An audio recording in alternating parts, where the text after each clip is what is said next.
કિસ્સો હમણાં આવ્યો હતો કે ભાઈ એક બાપ એને છોકરાને ગાડી લઈને મૂકવા આવેલો મા બાપને. તો એની મમ્મી જે હતી એ ઘોડી લઈ હેરતી હતી. પેલો ભાઈ એ મૂકવા આવ્યો એટલે મારી પાસે બાપુએ કીધું કે ભાઈ તમે આ તમારા મા બાપને મૂકવા આવ્યા તો તમે કેટલું કમાવો? એટલે કે હું 10,000 પગાર આવ્યો સાહેબ મારો, અને મારાથી હવે હચવા એવું નહીં મા બાપની મારે ટૂંકા પગારમાં.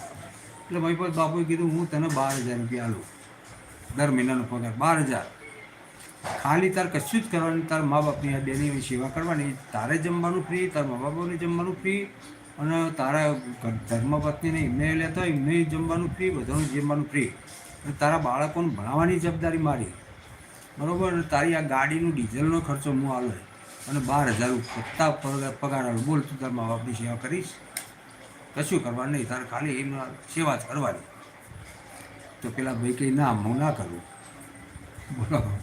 એટલે